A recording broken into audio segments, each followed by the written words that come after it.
I took a trip to Singapore to play Assassin's Creed Black Flag Resynced early, and let me just say it was a really good time. Like, genuinely. I sailed the Caribbean seas, I stormed forts, I parkoured through Havana, listened to sea shanties, and pet a lot of animals. A lot of animals. Here's what it was like. Now you are. To Assassin's Creed Black Flag Resynced. It's going to be great, I hope. I hope to be a pirate and then drown at sea. That's my goal in this game today. First up though is a huge thank you to Ubisoft for flying me out to Singapore. It was great to get up close and personal with the Assassin's Creed magic and get a taste for Resynced, of which I got to play for about 3 hours after a presentation by Paul Fu, the game's creative director, and a studio tour with some of the tech behind the remake. For full disclosure, my flights and accommodation were covered by Ubisoft, but this is not a paid video. I'm your passage out of here. Quickly. Now this isn't a remaster, I just wanted to make that clear because I feel like that's something that we've come to be used to in more recent years with gaming, but Black Flag Resynced is fully rebuilt from the ground up using the latest Anvil engine, and it genuinely looks amazing. They've also added a bunch of new content story-wise. The dev said it was around 6 hours of brand new content across new chapters that expand the story. There's 3 new naval officers who each have their own storylines and quests, and the modern day Animus Abstergo stuff is just, it's all gone now. And this is one of the questions I did have from my community. There are still hints of the Animus in like the loading screens and the menu style, which is very much the same as it is in Shadows in that respect. Now there might be some people who miss these story pieces, but honestly, I feel like removing it brings Resynced more in line with the modern day Assassin's Creed titles. And if we're being honest, I always found it quite unbelievable that Desmond has all of these legendary assassins in his ancestry. Like, how are they all related to him? Anyway, I digress. The key story beats of Assassins vs Templars is all still there, so there's no need to worry about that. And while we're talking about worrying, anyone who was worried that Resynced was going to go full RPG, well, it's not. You're fine. There's no skill trees, no leveling, no damage sponges. Assassinating someone with a hidden blade does exactly that without the requirement of DPS or progression. So even though there are changes to the combat, which we'll dive into now, Black Flag Resynced is still an action adventure at its core. My duty? Go up to the villa and ask the boss yourself. Now, when I posted my short video that covered the official announcement of Resynced, what stood out to me most was all of the comments that were like, I can't believe they're changing the combat, the new combat changes won't be good, or the original combat system is better. Well, first off, you're wrong. The combat in Resynced is pretty fun though.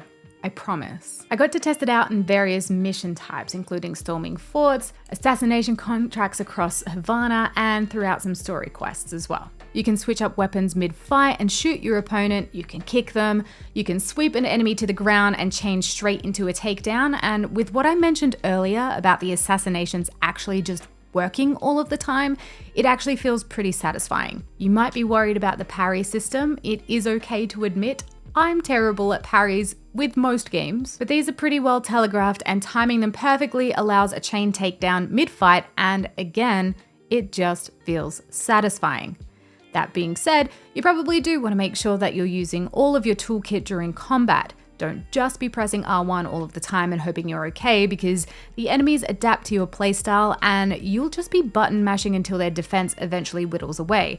It's not all perfect, there's still some clunkiness in there, which from memory I noticed most after defeating a target I was locked onto, but overall, the combat is in line with what you would expect from a modern Assassin's Creed title. I'm not a man accustomed to murder, Captain. Okay. Parkour. Now, what is a new Assassin's Creed game without them telling us they've made improvements to parkour? Well, okay, there are some legitimate improvements on the original game. For starters, you can now manually jump so you can move more freely on and off different surfaces and not just at specific edges to move to the next ledge. They've also added zip lines, which I guess is probably more traversal rather than parkour, but honestly, it's still got that classic haphazard bouncing across rooftops that is slightly chaotic. It's very Assassin's Creed, and honestly, at this point, I feel like no matter what improvements are made to parkour, it's still gonna feel ever so slightly clunky. it's probably just part of the Assassin's Creed territory. But I do want to stress, I don't mean that it's unplayably clunky or even annoyingly clunky for the most part. Like, there are definitely a lot worse parkour systems out there, but I feel like with more and more free movement added, it's almost like the game doesn't know where you're going to go. Like, it can't predict it properly, and that's where you get some of that clunkiness, chaotic bouncing around. The price we pay for freedom of movement, I guess.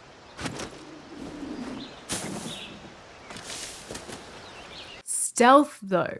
Stealth is miles better because it actually just lets you crouch into it wherever and whenever you like. Now, I know that sounds like it should be a given, but if you've played the original Black Flag, you'll remember that stealth was quite the pain point because it only let you go into stealth at certain scripted points. You didn't get that true freedom of being a sneaky assassin. It was rather rigid. So now we get to hide. Your visibility is affected by crowds around you, the time of day with shadows and things like that. I don't really feel like I need to go on about it though, because this is going to feel really familiar if you've played any of the more recent Assassin's Creed titles.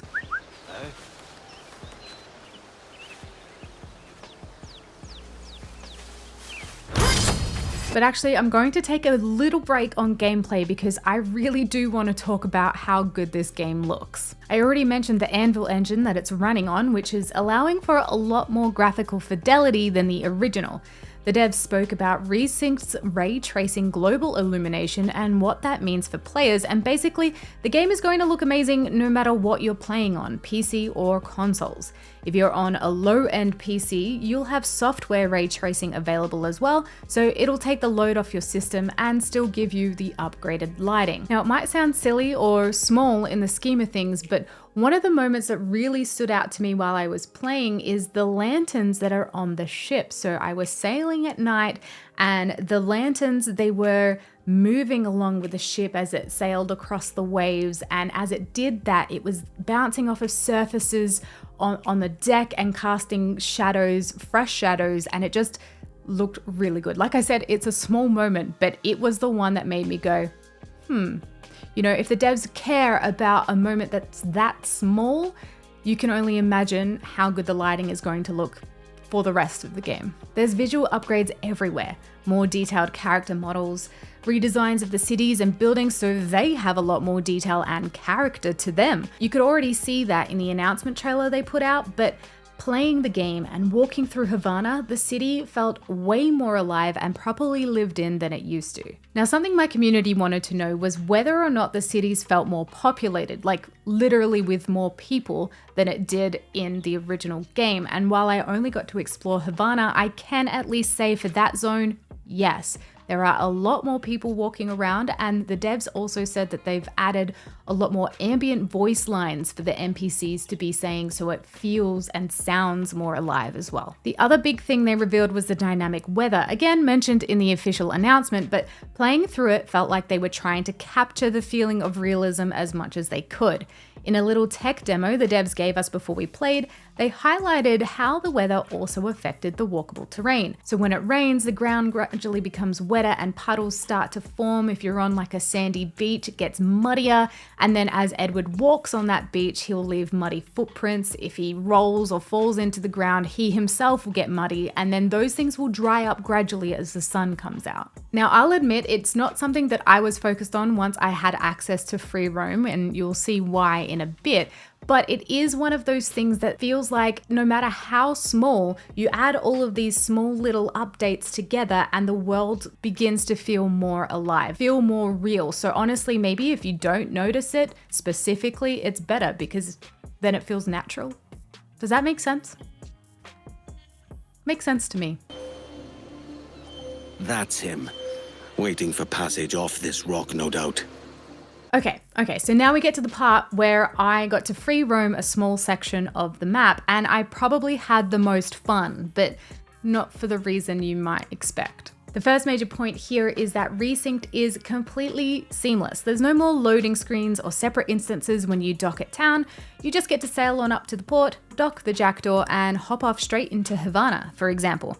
Obviously, the original would have had technical limitations, so that would have made it difficult back then. So being able to see it all fully realized and feel like one big connected world now is pretty neat. All right, we'll talk about the Jackdaw now because I know that a lot of Black Flag fans love the sailing. So without further ado, from what the devs explained, we actually got access to the Jackdaw a lot earlier than you would in the story. So I can't really comment on any changes or additions to the story leading up to getting the Jackdaw and then unlocking it and having it. But I can say that once you're on it, it does feel pretty nice. It's got customizable options as well, so you get to make it your own, which I'm a sucker for, so while the Jackdaw does feel nice to sail and explore around in, I will admit that I'm not completely sold on the naval combat, but it could just be a me needing to get used to it type of thing. It feels similar to the original, except you have the addition of alternate fire modes for all of your cannons, giving you more freedom to take down ships or attack forts how you like.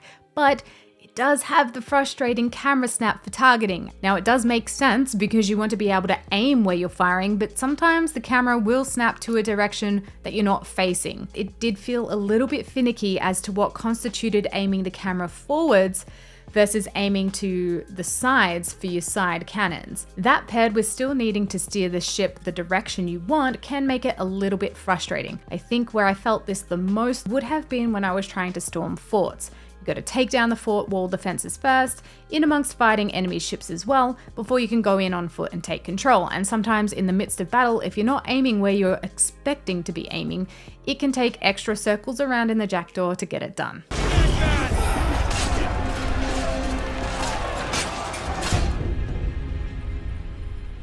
But the sea shanties. Everyone loves the sea shanties, and it's going to be the same with Resynced. We even get a few more sea shanties to add to our collection. They've also added the ability to cycle through the sea shanties, so you don't need to wait for your favorite one to come up randomly, which is a pretty neat addition.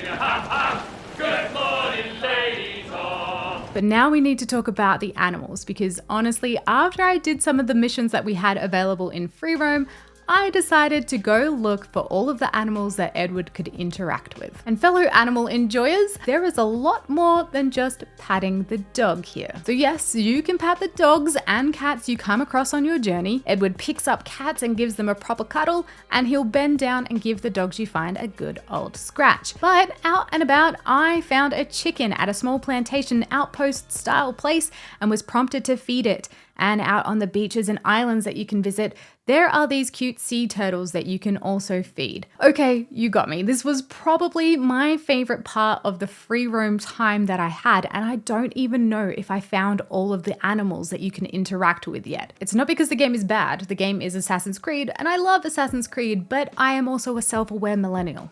Now, I was asked about the ship's pet. We do know that you can have a cat or a monkey that you can bring aboard the Jackdaw to keep you company. I was specifically asked if you can name it, which unfortunately we did not have that section unlocked in the demo we played, so I can't answer that. I did pass that on to Ubisoft though, so fingers crossed we will know soon. You be good now. Alrighty, so that leaves story missions and new content. We got to play 2 missions in our demo. One of them a brand new mission with Lucy Baldwin, one of the 3 new naval officers that you can recruit, and the Blackbeard mission that unlocks the diving bell. So first up is Lucy. All her missions are obviously brand new content made specifically for Resynced, and she's a pretty cool character. She's a shipwright, and Edward can recruit her as an officer on the Jackdaw, which unlocks perfect brace in naval combat. The mission we played involved rescuing her from a prison ship and convincing her to join your cause. The mission was fine, honestly pretty stock standard for the game, and while the voice acting is great as per the rest of the game, you can tell it is brand new content, which is a little jarring because the original game was built on motion capture for all of the cutscenes.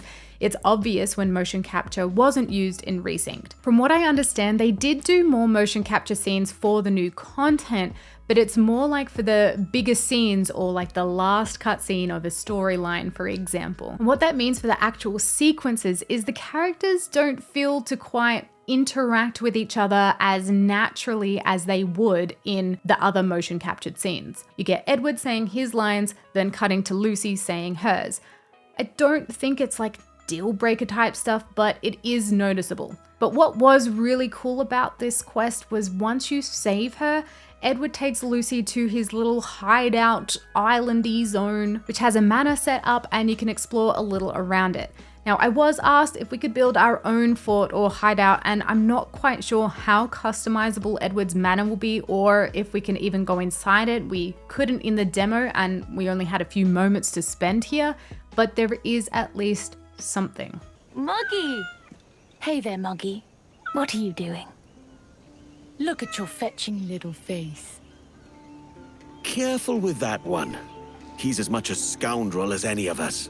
We also got to play the Blackbeard mission diving for medicines, which is not new, it's the first mission of Sequence 6 in Black Flag, but it was great to experience such big moments of Blackbeard with the improved graphics in Resynced. Give your quarry something to fear. Some hellish thing from a fever dream. And men will drop to their knees, pleading for their lord before aught else. He's just as imposing, just as theatrical, and a key moment for gameplay as well because it unlocks the Jackdaw's diving bell. I only had time to dive to the one location for the mission, but the underwater sections with the new lighting system definitely stand out. And in case you need confirmation, no, you can't pet the sharks. Alright, so final verdict time. I liked it. Is it groundbreaking? No. But it does feel like Assassin's Creed, and I genuinely do think the changes that they've made to the story are for the better. The combat is fun, and while I clearly need to practice the naval combat, I am looking forward to the full release so that I can explore more of the map, appreciate the graphics, and actually maybe see some of the new scenes that they used motion capture for. I was asked how Resynced feels fresh for both new and returning players, and I think the answer is honestly pretty simple. Black Flag has always been a fan favorite, and while the modern day sequences at Abstergo have been removed, I personally think the game will flow better now that it is just fully focused on Edward, which also brings it more in line with where the series is now. And for new players, now you don't need to go and play a 13-year-old game that has maybe been in your backlog for years, but the more you wait, the worse it'll feel to actually play. Because no matter how good Black Flag was, an older game is always going to feel more janky compared to what you've come to appreciate with newer titles. So yes, if you've never played Black Flag, or even if you've never played Assassin's Creed before, you can start with Resynced. It is standalone, there's no background knowledge required to understand what's going on, and the refreshed combat system is comfortable and easy to get used to. The one caveat being that Black Flag is probably the most unique game in the Assassin's Creed lineup because Edward is a pirate as well as an assassin, and you have all of the naval content that comes with that. So if you're thinking of using it as a jumping off point to then play other AC titles, just know that the rest of the series is more grounded and sneaky assassin style gameplay rather than the mix you'll get with Resynced. The biggest takeaway here is that I came into this excited and I came out just as excited. I think Black Flag Resynced is doing all of the things that you want a remake to be doing, and it is worth checking out when it drops. If you've made it this far, well then thank you. This is the first video I've made in this style, so if you'd like to see more content like this, don't forget to subscribe and let me know your thoughts on the game in the comments. I'll also be streaming it from release as well, so if you'd like to follow over there, you can. All of my links are in the description.